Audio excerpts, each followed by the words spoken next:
What I did next left everyone in shock. My husband divorced me while I was lying in a hospital bed. Not because we had been fighting. Not because we had fallen out of love. But because he believed I had nothing left to give him. And he thought I was too weak to fight back. I didn't scream when I saw the papers. I didn't cry either. I just looked at the signature line and quietly smiled. Because there was something my husband didn't know. Something that would change everything. But before I tell you how that story ended, I'm glad you're here with me today. If you're listening from somewhere in the United States or anywhere else in the world, leave a comment telling me the city you're watching from. I always love seeing how far these stories travel. Now let me take you back to the afternoon when it all began. The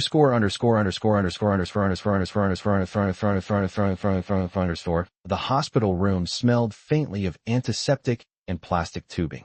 Machines hummed softly beside my bed, blinking green lights in a steady rhythm that felt strangely calming. Outside the window, early autumn sunlight stretched across the parking lot. A few maple trees were beginning to turn orange, their leaves drifting slowly in the wind. I remember staring at those trees for a long time. When you're 63 years old and lying in a hospital bed, time moves differently. Slower. Heavier. Every sound feels louder. Every thought echoes longer. 2 days earlier, I had collapsed in my kitchen. The doctors later told me it was a severe infection that had spread quickly through my bloodstream. If my neighbor hadn't found me and called 911, things might have ended very differently. But at the time, all I remembered was the dizziness, the cold floor against my cheek, and the distant sound of sirens. My husband, Daniel, arrived at the hospital hours later. He stood at the foot of my bed, hands tucked into the pockets of his gray wool coat. He didn't come close enough to hold my hand. He didn't ask if I was scared. He just asked the doctor how long I would be staying. That was the first moment something inside me felt off. But when you've been married for 32 years, you learn to explain things away. Maybe he was worried. Maybe he was tired. Maybe I was imagining things. After all, Daniel had always been the practical one. The one who believed emotions should be handled quietly, efficiently, like bills or grocery lists. At least, that's what I used to tell myself. The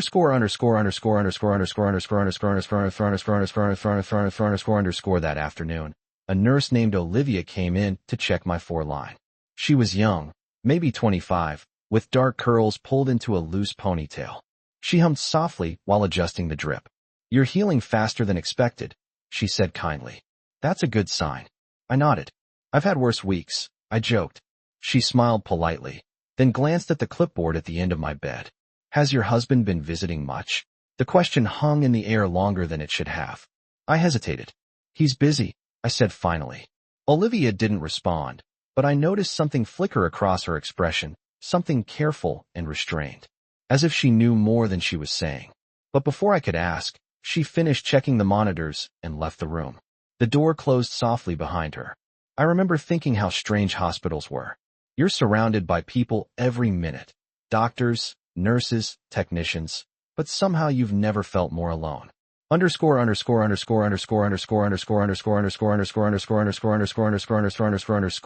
later, someone knocked on my door. Not a doctor, not a nurse. A woman stood in the hallway holding a leather handbag tightly against her chest. She looked nervous. "Mrs. Caldwell?" she asked. I nodded slowly. "Yes. My name is Karen Whitaker," she said. I work at the legal office downtown." Her voice trembled slightly. "I'm sorry to bother you while you're recovering, but I was told these documents had to be delivered personally." She stepped forward and placed a manila envelope on the small rolling table beside my bed. For a moment, neither of us spoke. The envelope looked thick. Official. Important. "What kind of documents?" I asked quietly. Karen hesitated. Her eyes softened with something that looked almost like pity. "Divorce papers," she said gently. The word didn't hit me right away. Divorce. It floated in the air like a foreign language. "My husband filed them yesterday." The room suddenly felt colder. I stared at the envelope for several seconds before reaching for it. My hands were steady. Surprisingly steady. Inside were several pages of legal forms. Daniel's signature appeared neatly at the bottom of each one. 32 years of marriage reduced to typed paragraphs and dotted lines. I read them slowly, carefully. Then I reached the final page. That's when I saw the section about financial disclosure. According to Daniel's lawyer, I had no independent income, no personal assets, No meaningful savings. In other words, I was exactly the kind of woman a man could leave behind without consequence. A dependent. A burden. Someone who would quietly disappear after the divorce. Karen shifted uncomfortably beside my bed. I'm very sorry, she said. You must be going through a lot already. I looked up at her. And then, very slowly, I smiled. Don't worry, I told her. Things are going to get very interesting. She blinked in confusion. You see, I continued calmly, folding the papers back into the envelope. My husband just made one very expensive mistake. Because Daniel believed something about me that wasn't true. He believed that after 32 years of marriage, he knew everything about his wife. But there was one thing he had never asked about, and I had never told him. For the past 12 years, I had been making $130,000 a year, and Daniel had absolutely no idea. Underscore.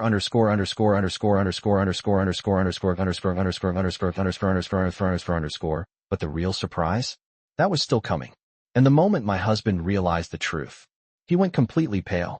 Karen Whitaker stayed in my hospital room for another moment after I spoke. She looked confused by my reaction. Most women in my position probably would have cried. Some might have begged for more time. Others might have thrown the papers across the room.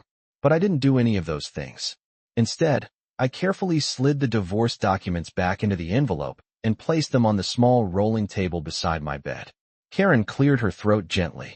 Mrs. Caldwell, you don't have to sign anything today, she said. Your attorney can review everything first. I nodded politely. That's very kind of you, I replied. Then I added something that made her pause halfway to the door. Could you tell me which law firm is representing my husband? She turned back. Denton and Brooks, she said. They're the ones who prepared the filing. I almost laughed. Of course it was Denton and Brooks. Daniel had always admired expensive lawyers. He believed the bigger the office and the sharper the suits, the more powerful the outcome. Karen hesitated again before leaving. For what it's worth, she said quietly, I hope things work out better than they look right now. Thank you, I replied, calmly. But inside my mind, a very different thought had already begun forming. Things were absolutely going to work out, just not in the way Daniel expected. Underscore. After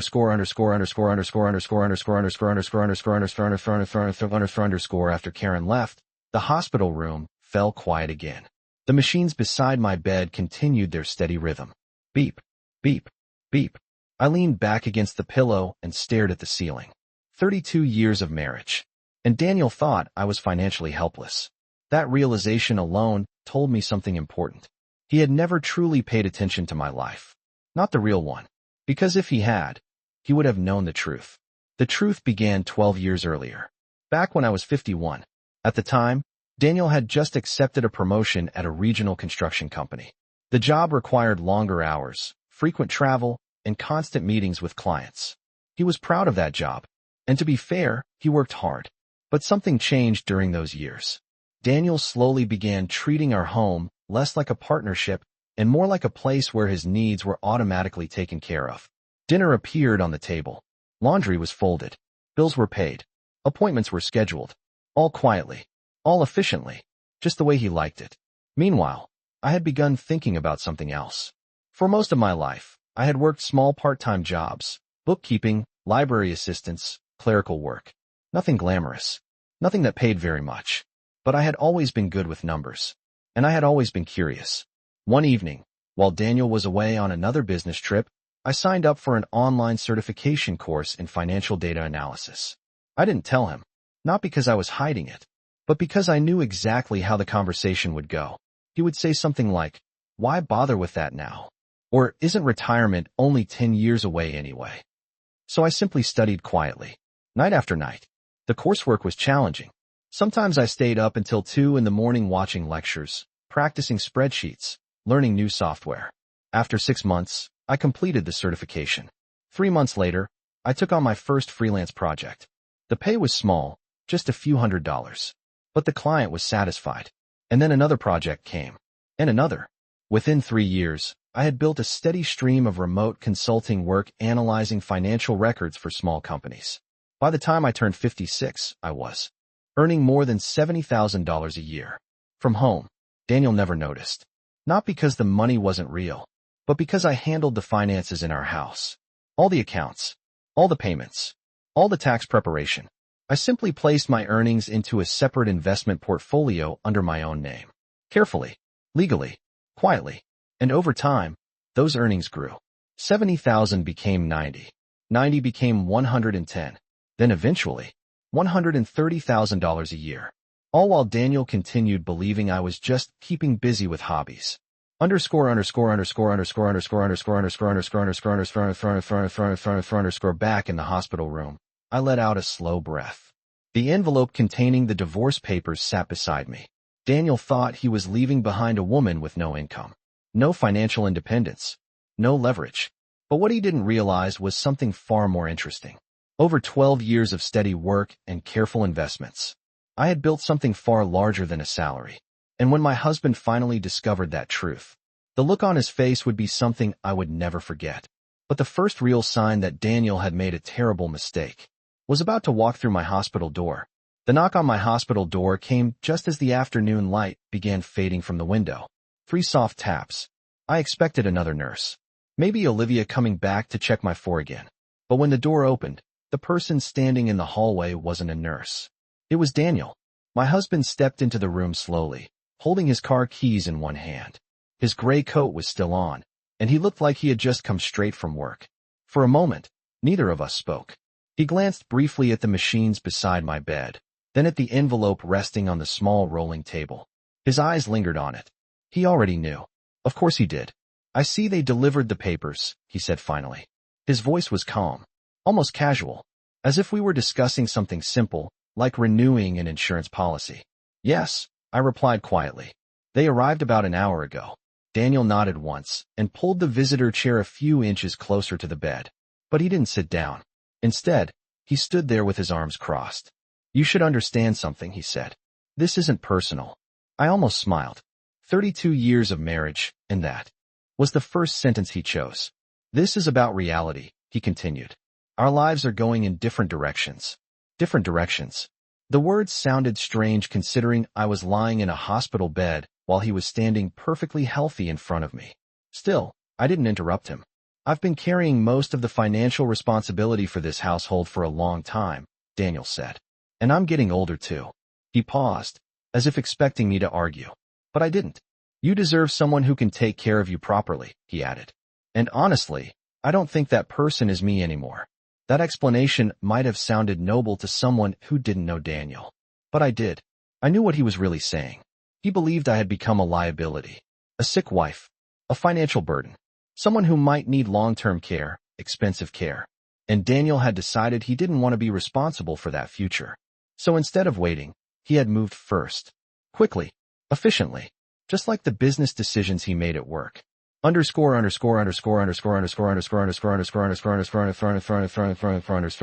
folded my hands over the hospital blanket and studied his face. Daniel looked older than I remembered. His hair had thinned slightly around the temples, and there were deeper lines beside his mouth. But the expression in his eyes was the same one I had seen many times before. Confidence. The quiet certainty of a man who believed he had already calculated every possible outcome. Your lawyer wrote that I have no income, I said calmly. Daniel shrugged slightly. Well, you don't. It was said so matter-of-factly that I almost admired the confidence behind it. You've always taken care of the house, he continued. That's been your role. There it was. My role. The invisible category he had placed me in decades ago. Caretaker. Organizer.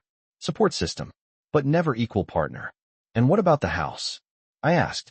Daniel exhaled slowly, as if he had expected that question. I've already spoken to the attorney about that, he said. Selling it would be the simplest solution. The house. The one we had lived in for 27 years. The one where our children grew up. The one where I had spent thousands of evenings cooking dinner while Daniel worked late. Selling it would be the simplest solution. I nodded slowly. That makes sense, I said. Daniel seemed relieved by my calm response. I'm glad you understand, he replied. Then his eyes drifted once more to the envelope on the table. You should have your own lawyer look everything over, he added. But I think the terms are fair. Fair. That word echoed in my mind for a moment. Because Daniel truly believed that. He believed the divorce settlement was generous. After all, from his perspective, he had been the only one bringing real money into the marriage for decades. Why wouldn't he think the offer was fair? What he didn't realize was that the foundation of that belief was completely wrong. Underscore underscore underscore underscore underscore underscore underscore underscore underscore underscore underscore underscore underscore underscore underscore Daniel, I said gently. He looked at me. When did you decide to file for divorce? He hesitated for half a second. About 3 weeks ago. 3 weeks. That meant he had already been planning everything before I collapsed in the kitchen. Before the ambulance. Before the hospital. Interesting. And the lawyer prepared everything already? I asked. Yes, he said. It's all straightforward. Straightforward. I nodded again. Then I said something that made Daniel pause.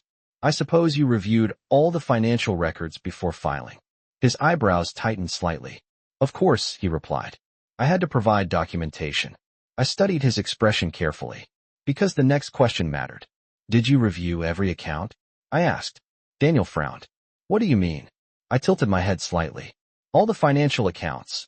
I repeated calmly. Joint accounts, retirement funds, investment portfolios. For the first time since entering the room, Daniel looked uncertain. Only slightly, but enough for me to notice. Yes, he said slowly. As far as I know. I nodded thoughtfully. That's good, I replied. Because in that moment, I realized something very important. Daniel hadn't checked everything. Not even close. And when he eventually discovered the one account, he had completely overlooked. The conversation we were having right now would look very different. But the real surprise? It wasn't just the money. It was who was about to reveal it.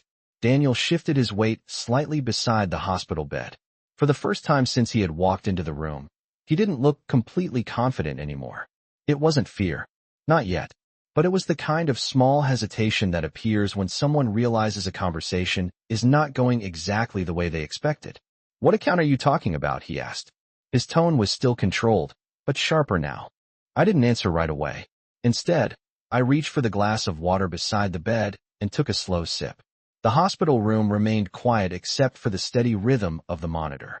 Beep, beep, beep. Daniel watched me carefully. He was waiting for an explanation. But before I could respond, another knock sounded at the door. 2 firm taps this time. Daniel turned his head toward the hallway. Come in, I said. The door opened, and Olivia, the young nurse with the dark curls, stepped inside again. She was holding a tablet in one hand and a small folder in the other. Oh, I'm sorry, she said politely when she saw Daniel. I didn't realize you had a visitor. It's fine, I replied. We were just talking. Olivia walked over to check the monitor beside my bed. How are you feeling? She asked. Better than yesterday, I said. That's good. She adjusted the 4 lines slightly and typed something on her tablet. Daniel glanced between us impatiently. Hospitals were not his environment. He liked offices, boardrooms, places where conversations moved quickly and decisions were made without delay. Finally, Olivia finished entering the information and looked up. Actually, she said, there was someone asking about you earlier. I raised an eyebrow. About me? She nodded. A man from the billing department stopped by the nurse's station looking for your room. Daniel immediately spoke. Billing department? Olivia looked at him politely. Yes, sir. Something about confirming insurance information and payment authorization.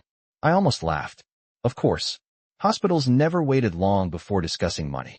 He said he might come back later, Olivia added. Daniel waved a hand dismissively. Well, that's simple enough, he said. Her insurance should cover most of this. I glanced at him calmly. Should it? Daniel looked at me as if the answer were obvious. Of course. That's why we have insurance. Olivia hesitated for a moment. Well, actually, that's part of the reason he was asking. Daniel frowned. What do you mean?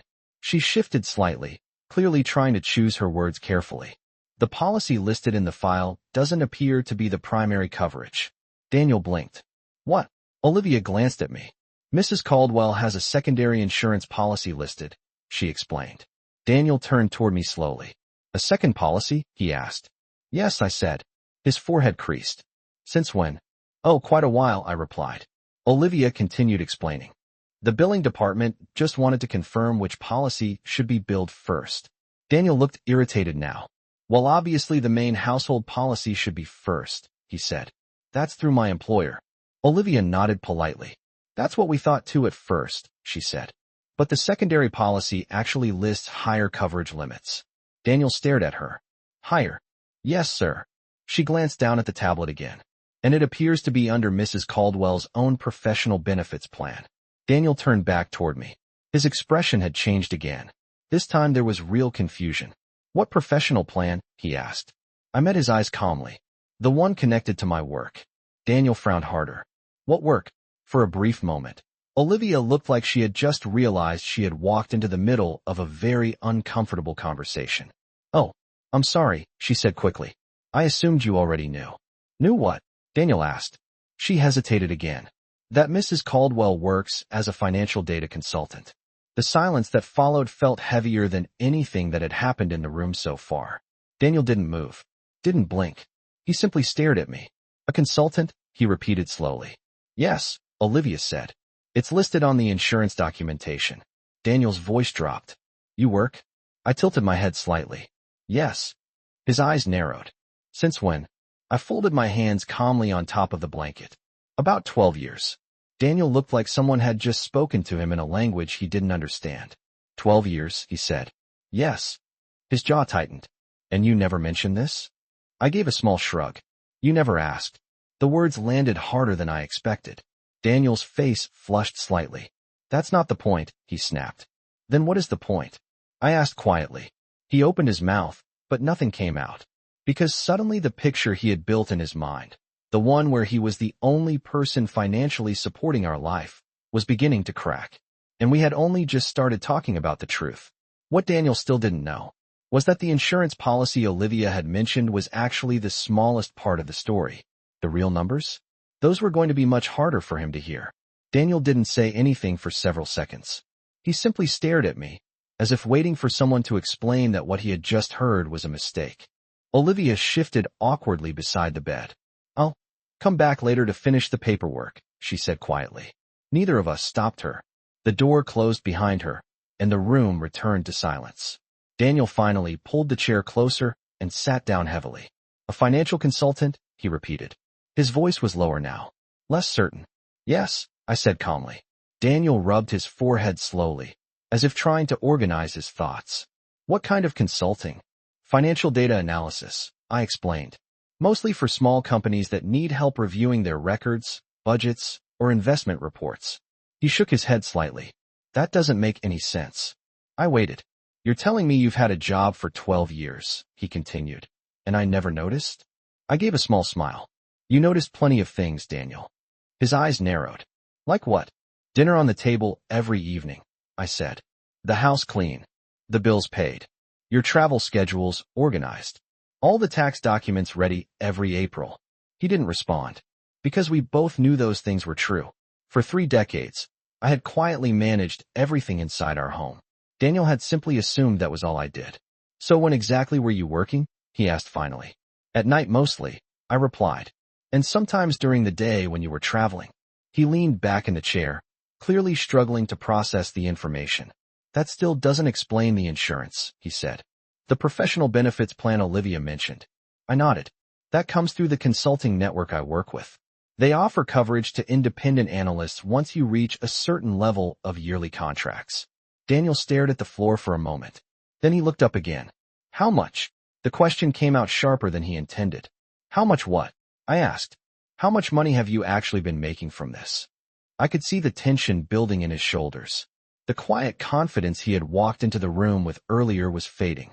Because the situation he thought he understood was beginning to look very different. Well, I said slowly, it started small. Daniel waited. The first year was only a few $1,000s. He nodded impatiently. And now? I met his eyes. Last year my total contracts were around 130,000. The number seemed to hang in the air for a moment. Daniel blinked once. Then again. 130 what? $1,000.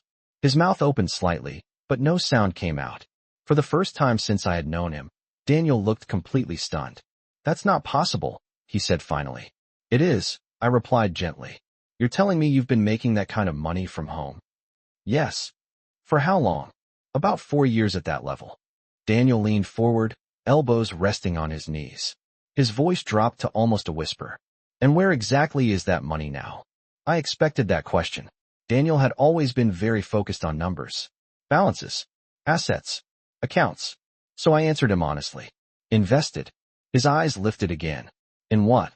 A mix of index funds, dividend portfolios, and a few long-term holdings. Daniel stared at me as if he were looking at a stranger. You're serious? Yes. He leaned back slowly in the chair. And you never mentioned any of this? I shrugged slightly. You never asked about my work. That's because I didn't think you had any. The moment the words left his mouth, he seemed to realize how they sounded. But it was too late. I simply nodded. Yes, I said softly. That seems to have been the assumption. Daniel ran a hand through his thinning hair. The silence in the room stretched longer this time. Finally, he spoke again. And the investments, he said carefully. How much are they worth? That was the question I knew was coming. Not the salary. The total. Because Daniel understood something important. For years of six-figure income, invested properly, could grow into something much larger. I watched him for a moment before answering. Enough, I said calmly. His eyes tightened. Enough for what? Enough that I'm not the person you thought you were divorcing. Daniel sat perfectly still. Because the version of the story he had built in his mind, the one where he was walking away from a financially dependent wife, was now falling apart piece by piece. But the biggest surprise still hadn't been revealed yet. Because Daniel believed the investments were the most important part. They weren't. The most valuable asset in my life was something he had completely forgotten about.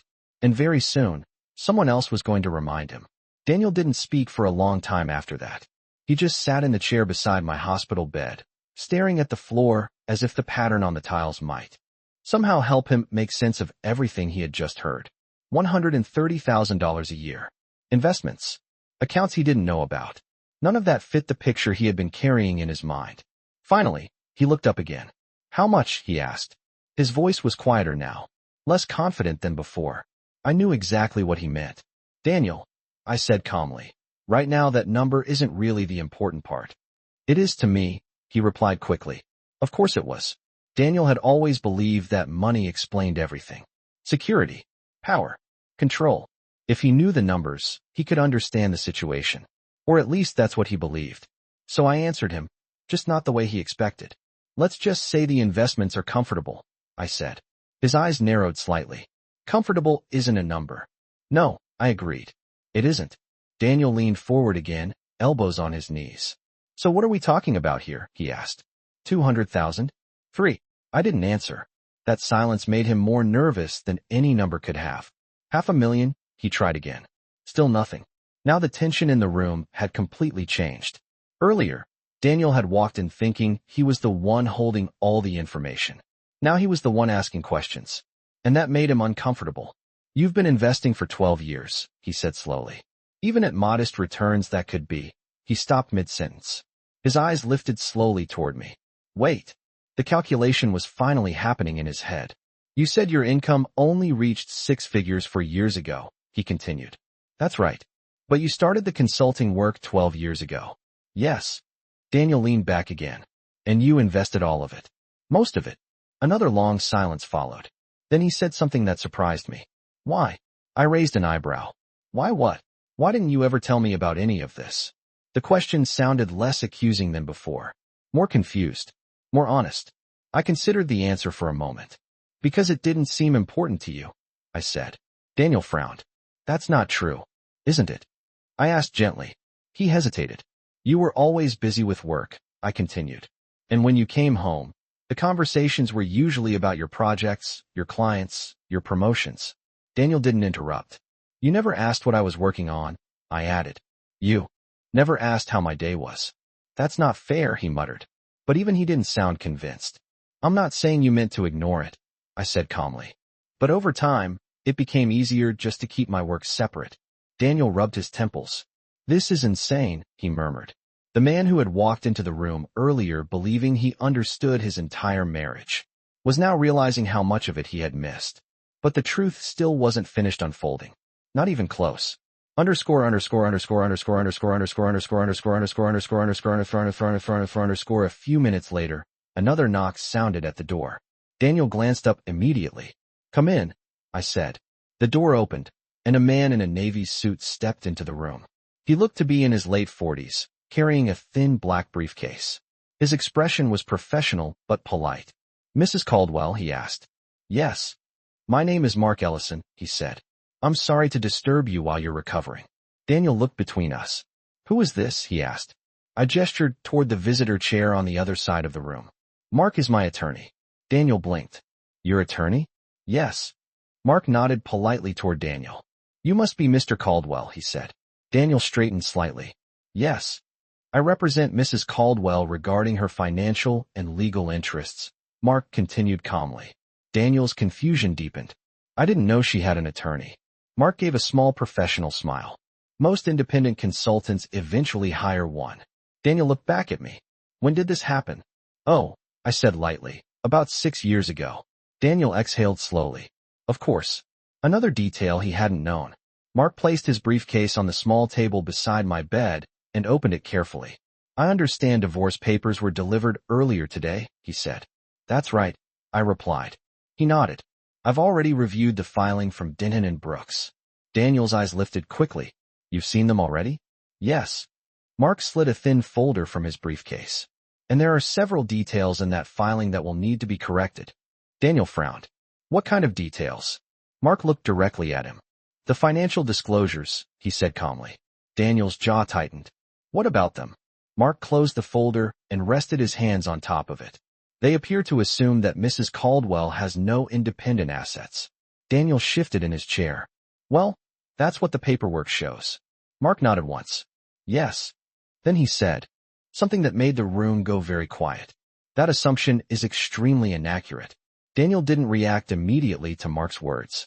He simply stared at him. The assumption is inaccurate. Daniel repeated. Mark nodded calmly. Yes. The hospital room felt smaller somehow, as if the air had grown heavier. Daniel leaned forward slightly in his chair. I'm not sure what you mean, he said. Mark opened the folder from his briefcase and removed several neatly organized documents. These are summaries of Mrs. Caldwell's financial accounts, he explained. Daniel's eyes moved to the papers. And Mark spoke in the same steady tone. The divorce filing submitted by Denton and Brooks states that Mrs. Caldwell has no meaningful independent income, no investment portfolio, and no significant personal assets. Daniel nodded. That's correct. Mark shook his head once. No, he said. It isn't. The silence that followed stretched across the room. Daniel's jaw tightened. Then explain it, he said. Mark placed the documents gently on the table beside my hospital bed. Over the last 12 years, Mrs. Caldwell has built a private consulting practice specializing in financial data analysis. Daniel said nothing. Mark continued. During that time, she has also maintained a personal investment portfolio under her own legal name. Daniel's eyes moved slowly toward me again. You knew about the consulting, Mark added. But the investments are where the numbers become more significant. Daniel's voice came out tight. How significant? Mark glanced at me briefly, as if confirming that he had permission to continue. I gave a small nod. That was enough. The current value of Mrs. Caldwell's investment accounts, Mark said calmly, is approximately $2.8 million. For a moment, nothing happened. Daniel didn't blink, didn't move. The number seemed to take several seconds to reach him. Then he laughed. A short, disbelieving sound. That's ridiculous, he said. Mark didn't react. That's the verified total across her brokerage accounts and retirement portfolios, he continued. The documentation is included here. Daniel shook his head slowly. No, he said again. That can't be right. He looked directly at me now. You're telling me you've been hiding nearly $3 million? I wasn't hiding it, I replied calmly. I was investing it. Daniel rubbed his face with both hands. This doesn't make any sense, he muttered.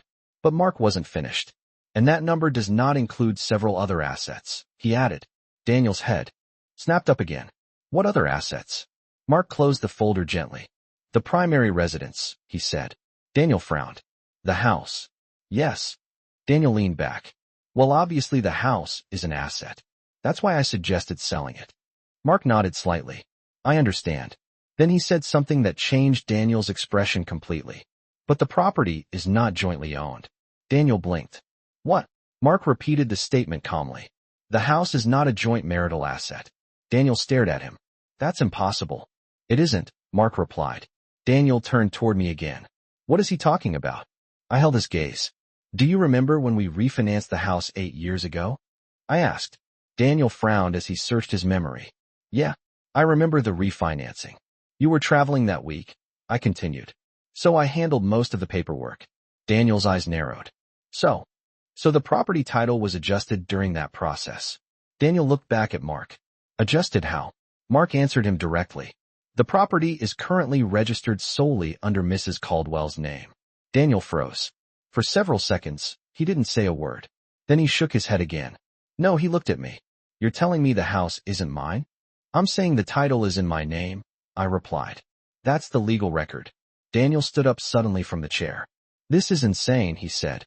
But the truth was becoming clearer with every passing minute. The woman he thought he was divorcing. The dependent wife with no income, no savings, no power in the situation. That woman never existed. And the more Daniel learned about the reality of our finances, the more he realized something else. Filing for divorce might turn out to be the most expensive mistake he had ever made. Daniel stood in the middle of the hospital room, staring at Mark as if he had just heard something impossible. The house is in her name, he said again. Mark remained calm. Yes. That's not right, Daniel replied quickly. We bought that house together. You purchased it together originally, Mark said. However, during the refinancing 8 years ago, the ownership structure was legally modified. Daniel turned toward me. You changed the title? I updated it, I said. His eyes widened. Without telling me, I met his gaze calmly. You signed the refinancing documents, Daniel. I trusted you to handle the paperwork, he snapped. And I did, I replied. The frustration on his face was becoming harder to hide. Because the more information he heard, the less control he seemed to have over the situation. Daniel turned back toward Mark. Let me guess, he said bitterly. You're going to tell me that was all perfectly legal. Mark nodded slightly. It was processed through the lender and the county property office. The documentation is public record. Daniel ran a hand through his hair. This is unbelievable. But deep down, he already knew something important. Mark wasn't guessing. He was stating facts. Daniel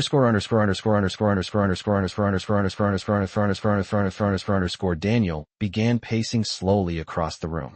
$3 million in investments, he muttered. The house in your name. He stopped and looked at me again. How long were you planning this? I almost laughed. Planning what? All of this, he said, gesturing around the room. The secret accounts. The property title. The lawyer. I shook my head gently. Daniel, none of this was planned as some kind of trap.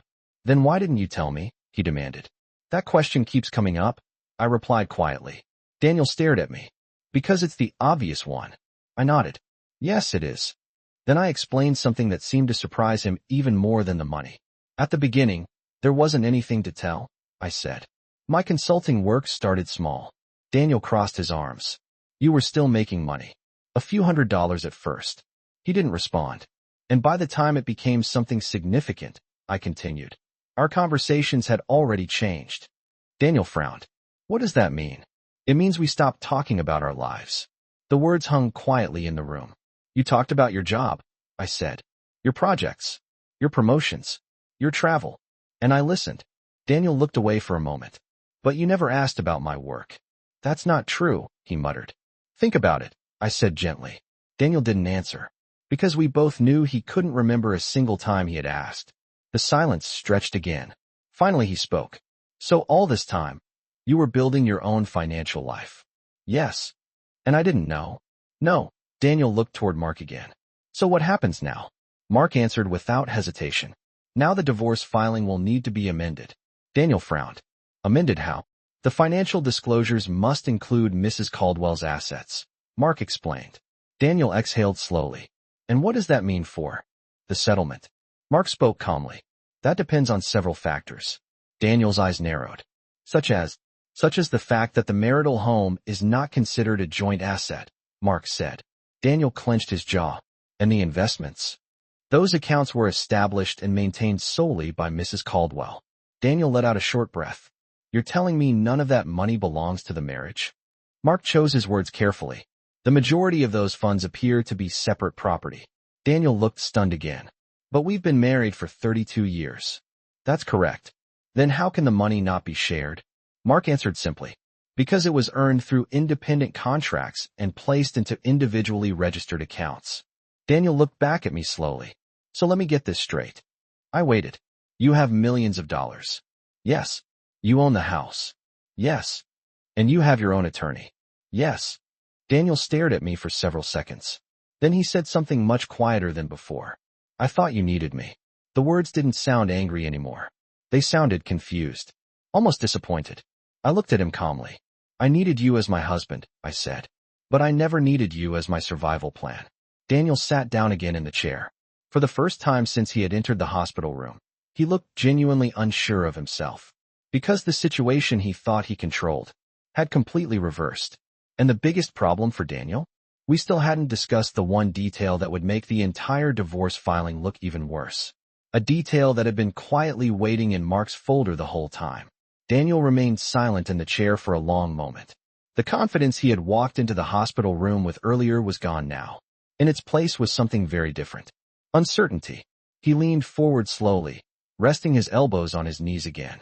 So what's the other detail? He asked. His voice sounded tired now. Mark looked at him calmly. The one related to the divorce filing. Daniel frowned. What about it?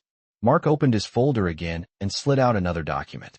This concerns the timeline of the filing, he said. Daniel shifted in his chair. I already told you the timeline. Yes, Mark replied. You said you began the process about 3 weeks ago. That's right. Mark nodded.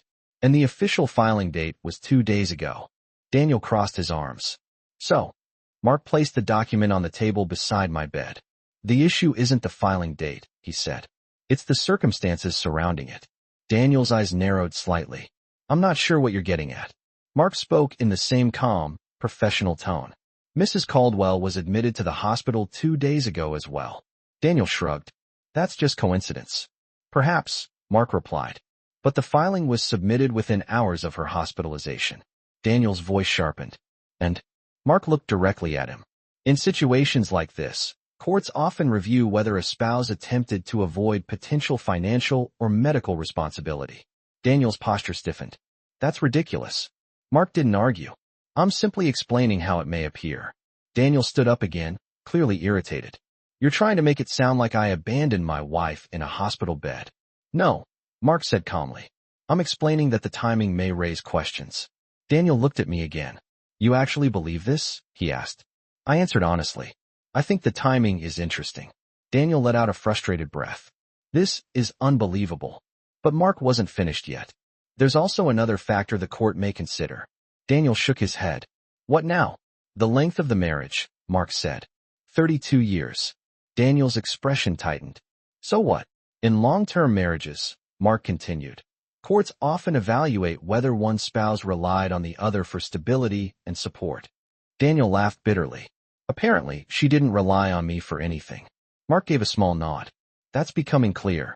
Daniel rubbed his face again. So what exactly are you suggesting? He asked. Mark answered carefully.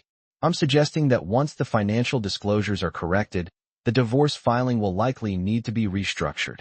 Daniel stared at him. Restructured how? In a way that accurately reflects the assets and responsibilities of both parties. Daniel shook his head slowly. I don't believe this. He looked at me again.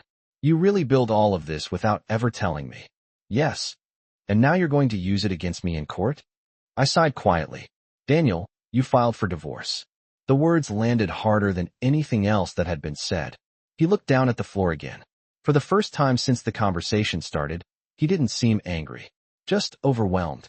Underscore underscore underscore underscore underscore underscore underscore underscore underscore underscore underscore underscore underscore underscore underscore. After a moment, Daniel spoke again. Can I ask you something? Yes. Did you ever plan to tell me about the money? I thought about the question honestly. Yes, I said. He looked up. When it became necessary. Daniel frowned. What does that mean? It means I didn't see any reason to bring it up before. And now? I glanced briefly at the envelope containing the divorce papers. Now you brought it up. Daniel followed my gaze. The reality of the situation seemed to settle over him slowly. The divorce he thought would be simple, quick, financially predictable, was turning into something very different. But there was still one more piece of information Mark hadn't mentioned yet, and it was sitting quietly in the same folder. Mark reached into his briefcase again. There is one more document we should discuss, he said. Daniel closed his eyes briefly. Of course there is. Mark slid the paper onto the table. This concerns the prenuptial agreement. Daniel's eyes opened immediately. What? Mark looked at him. The agreement you and Mrs. Caldwell signed 32 years ago. Daniel stared at the document. I remember the prenup, he said slowly. It was basic. Yes, Mark replied. But one clause in that agreement is particularly relevant now. Daniel's voice dropped. What clause? Mark rested his hand lightly on the paper. The one that addresses financial independence. And suddenly, the divorce Daniel thought he had already won started looking like a much bigger problem. Daniel stared at the document Mark had placed on the table. The prenup, he said slowly. His voice sounded uncertain now, like someone walking across ice that might crack at any moment. Yes, Mark replied calmly. The prenuptial agreement signed before your marriage. Daniel rubbed the back of his neck. That thing is ancient, he said. We signed it over 30 years ago. That's correct, Mark said. Daniel leaned back in the chair again. It was simple, he continued. Just basic protection in case either of us had separate assets. Mark nodded. That's true. Daniel looked relieved for half a second. But then Mark added something else. However, there is a clause that becomes very important under the current circumstances. Daniel's shoulders tensed again. What clause? Mark turned the document so Daniel could see the highlighted section. The clause that addresses independently earned income during the marriage. Daniel leaned forward to read. His eyes moved slowly across the page. Then he frowned. What is this? Mark explained calmly. The agreement states that any income earned independently by either spouse through separate professional activity remains the sole property of the individual who earned it. Daniel looked up quickly. That's standard. Yes, Mark said. But there's a second sentence in the same clause. Daniel looked back down at the paper. Mark read it aloud. Any assets created or purchased through those independent earnings shall remain separate property unless voluntarily merged into shared marital accounts. The room became very quiet. Daniel read the sentence again. Then again. Slowly, the meaning began to settle in. He lifted his head. You're saying her investment accounts are protected by the prenup? Yes, Mark said. Daniel's jaw tightened. And the house? Mark answered without hesitation. If the property was refinanced using funds tied to Mrs. Caldwell's independent income, then the same clause likely applies. Daniel's face went pale. That's not possible. Mark remained calm. The refinancing documents indicate that a significant portion of the principal was paid using funds transferred from Mrs. Caldwell's personal investment account. Daniel turned toward me again. You used your money for that? Yes. He blinked. You paid off part of the house without telling me? You were traveling that week, I said. That's not the point. No, I agreed quietly. It isn't. Daniel stood up again and walked a few steps toward the window. Outside, the late afternoon sky had begun to turn orange. Cars moved slowly through the hospital parking lot below. For a moment, he just stared out at them. Then he turned back toward us. So let me understand this, he said. According to this prenup, the money she earned is hers. Yes, Mark said. The investments are hers. Yes. The house might be hers too. Mark nodded slightly. That appears to be the case. Daniel let out a slow breath. And I filed for divorce thinking she had nothing. No one answered that. Because it was already obvious. Daniel had walked into the situation with a completely wrong understanding of reality.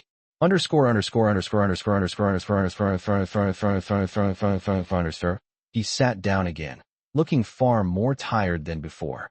This is unbelievable, he murmured. Then he looked at me again. Why didn't you ever say anything? I answered the same way I had earlier. You never asked. Daniel shook his head. That's not a real answer. It's the honest one.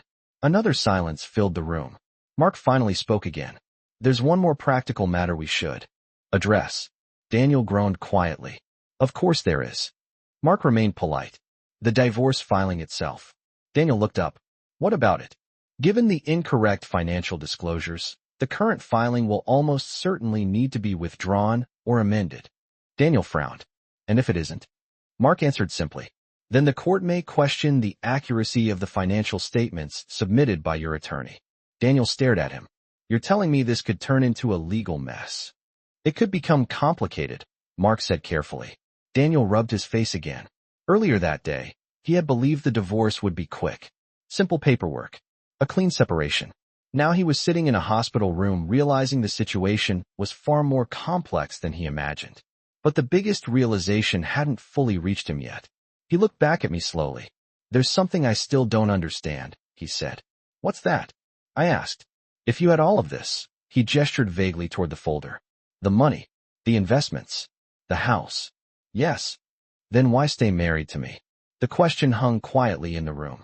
For the first time since this conversation started, Daniel sounded genuinely curious. Not angry. Not defensive. Just confused. And the answer to that question was something he probably should have understood years ago. Daniel's question stayed in the air for several seconds. If you had all of this, then why stay married to me? His voice wasn't angry anymore. It sounded confused. Almost vulnerable. I looked at him quietly from the hospital bed. Because the answer wasn't complicated. But it wasn't something Daniel had ever really understood. I stayed, I said slowly. Because I believed in the marriage. Daniel didn't react right away. For 32 years, I continued. I believed we were building a life together. Daniel looked down at his hands. You never acted like someone who needed anything from me, he said quietly. That's because I didn't marry you for money, I replied. His head lifted slightly. I married you because I loved you. The words landed differently than everything else we had talked about. Money, investments, legal documents. Those were numbers and contracts. But this part was something else. Daniel leaned back in the chair.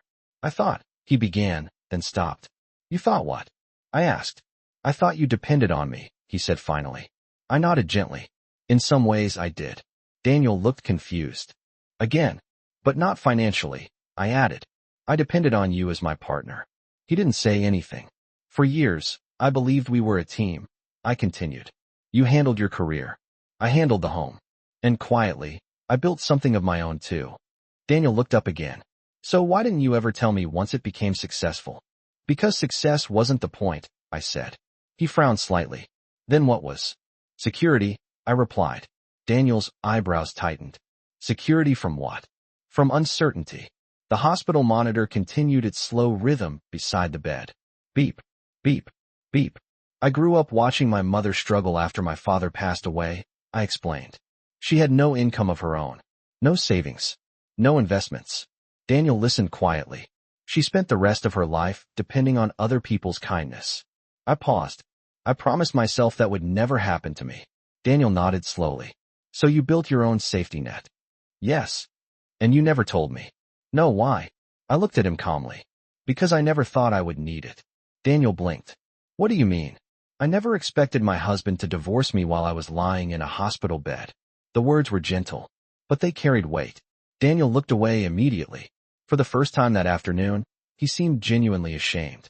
I didn't know how serious your condition was, he said quietly. That's what the doctors told me.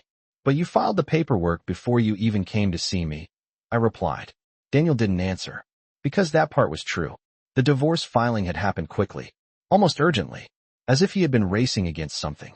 Mark finally spoke again from the other side of the room. Mr. Caldwell, he said calmly. Daniel looked up. There's something important you should understand about this situation. Daniel exhaled slowly. I'm guessing there is. Mark kept his voice professional. Given the financial information we've reviewed today, the current divorce filing no longer reflects reality. Daniel rubbed his temples again. I understand that. But there's another factor, Mark added. Daniel looked up again. What now? The court will likely ask why the filing was structured under the assumption that Mrs. Caldwell had no income or assets. Daniel frowned. That's what I believed. Yes, Mark said. But your attorney submitted those statements as factual disclosures. Daniel's expression hardened slightly. So what are you suggesting? Mark answered calmly. I'm suggesting that the next steps should be considered very carefully. Daniel stared at the floor for a moment. Then he said something no one in the room expected. What if I stop the divorce? The question hung quietly in the air. Mark didn't answer immediately. Instead, he looked at me. Because the real decision no longer belonged to Daniel. For the first time since he had walked into the hospital room earlier that day, he wasn't the one controlling the future anymore. And the truth was, I had already spent a long time thinking about what I would do next. Daniel's question lingered in the room. What if I stop the divorce? For the first time since he had walked in, his voice didn't carry frustration or control. It carried uncertainty. Mark didn't answer. Instead, he glanced toward me again. Because at this point, the legal strategy wasn't the real question anymore. The real question was something much simpler. Did I still want this marriage? Daniel followed Mark's gaze and looked at me. For the first time that afternoon, he seemed to realize something important. The decision wasn't his anymore. I can withdraw the filing, he said quickly. It hasn't gone far yet. I studied his face carefully. After 32 years of marriage, you learn how to read someone. And what I saw in that moment was not the same confidence he had walked in with earlier. Now there was worry, maybe even regret. I could call my lawyer today, he continued. We can stop the whole process. The hospital room stayed quiet for a moment. Outside the window, the sun was almost gone now. The sky had turned deep orange, fading slowly into evening. Daniel leaned forward in his chair. I didn't understand the situation, he said. I made assumptions. I didn't interrupt. And clearly, those assumptions were wrong. He looked down again. You should have told me about the business, he added softly. I smiled a little at that. You're probably right. Then I added gently, but you also could have asked. Daniel gave a small, tired laugh. I suppose that's fair. Another silence followed, the kind that only happens after a very long conversation.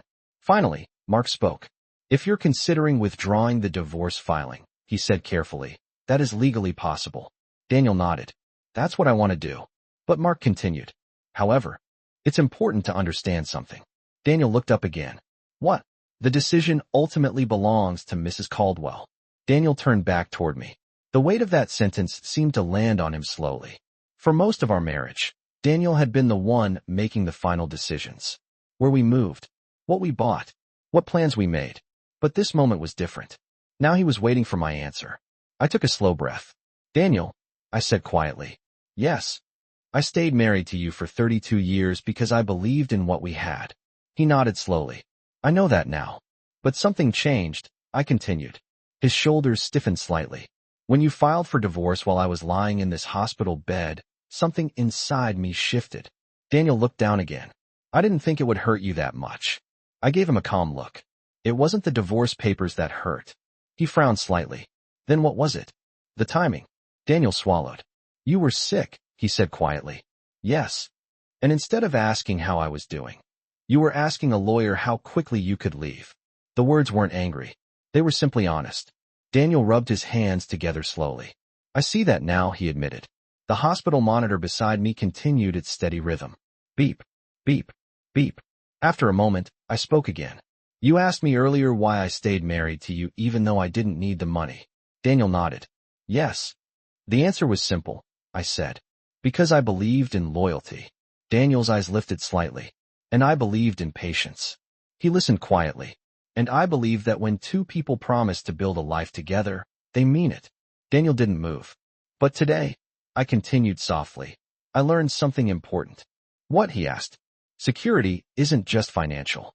He frowned slightly. What do you mean? I smiled gently. Security is knowing the person beside you won't walk away the moment things get difficult. Daniel's face fell a little. I understand. For a long moment, none of us spoke. Then I said the words that would close this chapter of our lives. Daniel, I'm not angry. He looked surprised. You're not. No, but I am finished. The sentence landed quietly. But it was final. Daniel stared at the floor for several seconds. He didn't argue. He didn't try to persuade me again. Because deep down, I think he understood something. Sometimes a marriage doesn't end because of one dramatic event. Sometimes it ends because one moment reveals a truth that has been hidden for years. Finally, Daniel stood up slowly. I suppose this is goodbye then. I nodded. I think it is. He hesitated for a moment. Then he said something I hadn't heard from him in a long time. I'm sorry. The words sounded genuine. And maybe, years earlier, they might have changed things. But not today. Take care of yourself, Daniel, I said. He nodded once. Then he walked out of the hospital room. The door closed softly behind him. Mark gathered the papers from the small table and placed them back into the folder. Are you all right? He asked gently. I looked out the window. The sky was dark now. Yes, I said. And for the first time in a very long time. I truly meant it.